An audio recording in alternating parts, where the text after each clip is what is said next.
the Nonprofit Podcast, powered by Donorbox.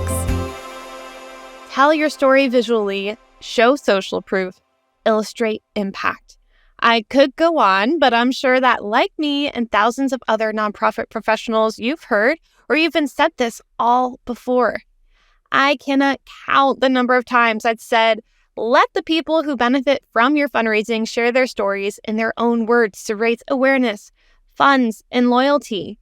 But if it's that easy, why isn't every nonprofit on the planet doing it? And is it just your organization struggling to get your visual storytelling off the ground? Welcome to the Nonprofit Podcast. I'm Jena, the nonprofit advocate here at Donorbox. We are here each week with practical actions you can use today to take your nonprofit to the next level tomorrow. Don't get me wrong, authentic voices, emotive images, and emotional language are essential for strong storytelling. And strong storytelling is essential for far-reaching fundraising, as my guest Carly Euler from MemoryFox will vouch for. Welcome, Carly. Hey, Jena. Thanks for having me. We're so glad to have you here. This has been a long time coming. I have been such a fan of what you guys are doing at MemoryFox. So could you tell our listeners a little bit about MemoryFox? Yeah, so first, just again, thank you so much for inviting me here today. I love the chance to talk about fundraising and how storytelling works into fundraising. So what a dream to be here. MemoryFox, we are a technology platform that helps nonprofits collect, organize, and share stories that come directly from their community. As you alluded to, nonprofits are always looking for impact stories that give their impact numbers some context, which ultimately let them raise more funds. And we just help you do that. Before we jump into leveraging these emotive visuals and videos and impact reporting into campaign-worthy video, can you share some background on why visuals trigger such strong emotional connections and how this can in turn trigger giving? Definitely. So we see these studies coming out all the time about just how often people are, or just how more likely people are to remember stories as opposed to facts and figures. Some studies say you're 22 times more likely. I've seen other ones that say 12 times more likely. I think even if it's 1 time more likely, it's still worth thinking about. But in terms of nonprofits specifically, there was a recent industry study that actually said fundraising campaigns that incorporate video receive 114% more funding than campaigns that don't. I mean, just think about that, 114%. Again, that's not 10%. That's not 20%. That's 114% more funding just because they incorporated video. This is something we all inherently know. That's why I love talking about it, because it's so relatable for people. If you're like me, you might not know your friend's house number or the street they live on. But if I'm going to give you directions there, I can tell you, oh, you just have to go take a left past the elementary school. You're going to go through a couple of red lights. I'll go straight through those. And then you're going to take a right when you hit the hardware store. And then you're there. That's telling a story, and people are going to remember that, as opposed to, I don't know where they are on the map. Don't tell me to point them out on a map, but I'll tell you where they live.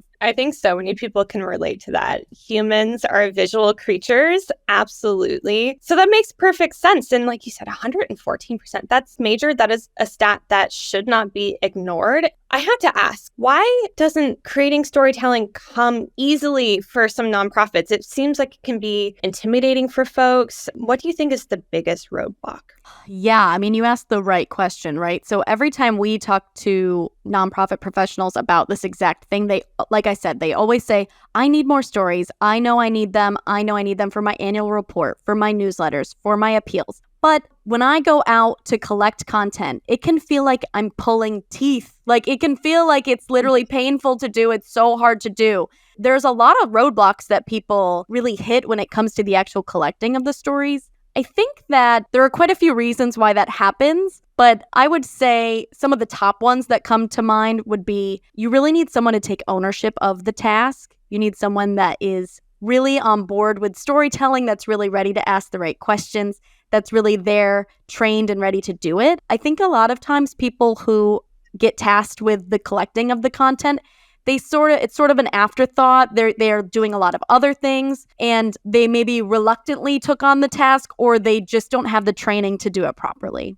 I can totally relate there too from my experience working with literally thousands of nonprofit organizations of all different sizes at Donorbox. So this isn't just a small nonprofit thing. This isn't just a big nonprofit thing. This is a huge challenge for a lot of folks. And given that most of us have a camera on hand in our cell phones and we're endlessly engaging online and posting pictures or taking pictures of our food or whatever it may be, Yes. you would think that it would be really simple. Like we have a really strong tool in our hands. So it sounds like it's not the lack of resources, it's needing a structured approach. Can you share the right approach for collecting these impactful videos and content as a nonprofit? Where should people start? Yeah, like you just alluded to, it's really not the cell phone's fault or it's not the person's fault. A lot of times we just don't know where to start when it comes to what are we looking for, what are we doing, and what are we trying to capture, and then how are we going to use it. At MemoryFox, we like to talk about a 3-step plan that helps people visualize the content that they want to collect and then therefore informs how they're going to collect it. So we just call it our video campaign brainstorm, and it's 3-step. Many times, a lot of nonprofits will go out into their community and they start collecting content, and then they find maybe later on that they didn't ask the right questions. They didn't quite get what they were looking for. So that's why when we talk about our step 1, we start with the output. So you're first going to say to yourself, okay, what goals am I trying to reach through storytelling? Or what do I want to create with the video content that I'm collecting? You might be looking for videos that you can attach to a grant application, maybe to fund a specific program if you're writing grants about one program in particular. Or you just might be looking for social media posts that can advertise that program. Maybe you're looking for more people to register for an event or register for a program. So that would be your output, because those are the things you're going to do with the video after you collect it. You start with the goal in mind and go from there. Yes, because once you know how you're thinking about using your video content or what would help you reach your goals, that's when you can get to step 2, which is talking about the inputs. As you probably imagine, the inputs would be, okay, well, what stories help me get to that goal? And what types of content help me tell the story I'm looking to tell with my output? For our example, that would be like, okay, if I'm looking to attach video to a grant application, what kind of video do I need to attach? Okay, I'm looking for probably a video testimonial, the people who are participating in the program that you're writing the grant for, or you're looking for a specific story from a volunteer who was participating in the event or helping run the event. Those are going to be your inputs. Can you share some insights on how folks would experiment to find the right format for their desired result? What you're asking at your core is, how do you create a culture of storytelling at your organization that lends itself to be meeting your goals? If everyone in your programs department is really on board with collecting stories and getting that content that you can save and use later, that's what's going to help you think about, oh, I can use this to help my grant reports. Otherwise, you might just feel limited to your normal impact numbers or your normal things that you're used to writing in your grant reports, just like your normal numbers, how the program was, how many people attended. But if you have a culture of storytelling built at your organization, people are going to be more in tune to, oh, your impact numbers, those are informed by actual people who actually are getting the good stuff out of your programs, and what are they saying about it? What do they love about it? You asked about what types of content would be good to collect and how to start there. If we're thinking about those statistics that I shared at the beginning, we're really looking at short form video is going to be your strongest value, and it's going to have the biggest ROI for you. 7-10 seconds, no more than a minute,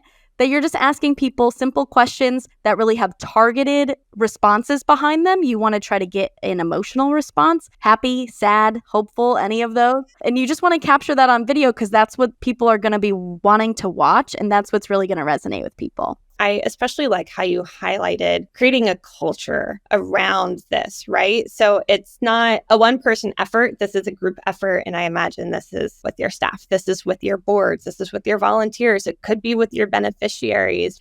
And then taking away the intimidating component, saying, oh, well, what if I make this huge, massive video and it doesn't perform? Well, if it's only 7 to 10 seconds long, you can really experiment there. And there's some freedom in that, it sounds like. I agree with what you just said 100%. Okay, so let's take even one step back. Let's pretend we're still in 2014, okay? So 10 years ago-ish. There used to be all these hard and fast rules about social media, right? If you posted at the right time of day, if you posted every single day in the morning at 7:32 a.m., that your posts were going to get the most engagement. People were going to see it the most. Those used to be things that we all followed, and they used to be true. And I'm not saying those aren't a little bit true, but we can all give ourselves a break. Those rules no longer are like the hard and fast rules that you have to follow. So if you are putting a lot of time and effort into one video and you're not happy with its result, guess what? Post it again. A lot of the platforms are so much more forgiving with you to just keeping to reuse content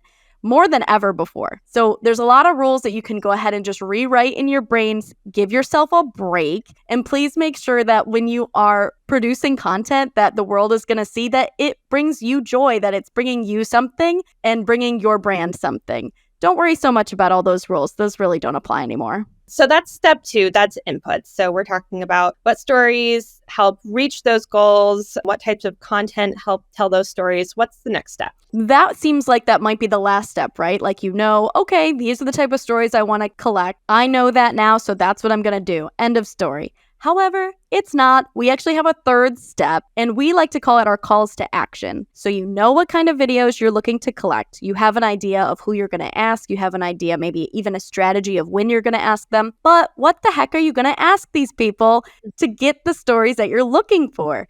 So you just want to make sure you're asking the right questions that help you collect the exact stories that actually will help meet your goals. That sounds like you might be trying to manipulate people, right? Or you might think you're sounding like, oh, I want to make sure they say this exact thing. That's not really what I mean, though. What I mean is that most people are not natural born storytellers. And when they are looking at their phone or they're looking at your phone of you recording them, they get nervous. They get nervous about thinking, oh, I'm going to sound stupid. We hear that all the time. Well, I just don't want to sound stupid. You're not going to sound stupid. It's your story to tell, and we want to hear your authentic story. You can help empower your community to tell their great stories by giving them more targeted calls to action that actually answer your questions. Instead of simply saying to somebody, tell us your story, you might say, tell us about the first time our organization worked with you and your family. How did that make you feel? How did you overcome challenges you were facing? How are you feeling today about working with our organization? That way people have a place to start, because guess what? If you say to someone, tell us your story, they could start at birth. And we're probably not trying to get the whole backstory. We want to shorten it a little bit, right? So let's make sure we're asking targeted questions that really elicit an emotion that help you get those clips that are really going to help you meet your goals. If we're looking for a video to attach to a grant application and we decided we need a video testimonial from somebody in the program, you might ask them, what is the most important thing your family learned as part of our program? Or would you recommend our program to other families? And if yes, can you tell me why?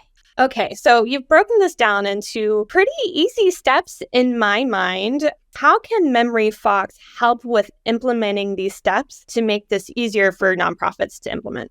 We generate campaigns for you that you then send directly to your community. So they open it up on their device in the comfort of their own home. They can, wear whatever they're most comfortable in. They're really going to be able to tell their story in an authentic way that makes the most sense for them. Instead of hiring a videographer and having to prep interview questions, things like that can make people feel nervous. We're really putting the power of storytelling directly in the hands of the community. So that's one thing that we overcome. But then in terms of you as the nonprofit fundraiser, the second part of our program is our story bank. So whenever people submit their content, it's going to populate in a story bank into one place. It's not going to be spread out in your email, in your downloads, in your Google Drive. It's going to just be in your story bank, which saves me a ton of time. And then finally, we have a lot of tools that just help you share your story in a more compelling way. So we're integrated with Canva. We have a video editor. We just have a lot of ways that really can help you bring your stories to the next level and just save your time. I mean, it all really comes back to saving time. This is a really beautiful thing. I like especially where you can have these CTAs for different segments of your supporters, of your community, so that you're collecting all sorts of different types of authentic, easy to consume stories for any of your needs, whether it's for social, whether it's for a newsletter, whether it's for a board update, an impact newsletter, a grant application. It sounds like storytelling can reach all of those places and that it really can be pretty simple. Yeah, I mean, it all really comes down to raising more money, right? That's what we're all here to do when you're a fundraiser. So that's what we help you do. And I think especially in this day and age, there are studies and people saying what donors value the most is authenticity, right? Yes. So this just gives you another platform to be able to do that. I know we covered a lot of ground in just a short amount of time, and surely we could go even deeper into this topic. And actually we will, and we'll talk about that in a minute. But before we wrap up, Carly, is there anything that you would like to leave our listeners with? Sure. My final thought would just be, don't be afraid of video. Please just give it a try. I think you'll be very happy that it's a lot easier than you think, and just overcoming the initial obstacle of just that fear, and you're going to love the results. How can people keep up with what MemoryFox is doing and continue to learn from you guys? Our website is memoryfox.io. We have resources. We have a lot of free webinars on there that you can check out. Come join us. You can also follow us on LinkedIn, YouTube, Facebook, Instagram. And then I actually am on TikTok. You can find me there. I'm Carly_MemFox, and I talk about a lot of fun fundraising tips on there. So go ahead and give me a follow. We will be sure to link some of those in the show notes. And Carly, thank you so much for spending some time with us today. Yeah, thank you for having me. And there you have it, a treasure trove of insights into the incredible world of visual storytelling and its profound impact on nonprofit fundraising. Carly, your expertise has been truly invaluable, so thank you again. Before we sign off, I have a special invitation that I'm excited to extend to our listeners. If you're ready to harness the true potential of storytelling and amplify your nonprofit's impact, I encourage you to mark your calendars for October 25th at 1 p.m. Eastern. Donorbox and MemoryFox are joining forces to present an interactive Ask Us Anything session. So this is your chance to master year-end giving through the art of visual storytelling. The link for that will be in the show notes. Thank you for choosing to spend time with the Nonprofit Podcast. I hope you've left with the confidence to take a small step today that will make a big difference tomorrow. Don't forget to download and review the podcast, or give it a thumbs up if you're listening to the Nonprofit Podcast on YouTube. Your review is a great way to help others find us. You're here to help others. We're here to help you. Until next time, stay inspired. That warm feeling when you help someone, it's not just happiness, it's fulfillment. And we believe it should be available to everyone, from frontline heroes to first-time fundraisers. Our tools empower you to help others. This is our mission. This is Donorbox, helping you help others.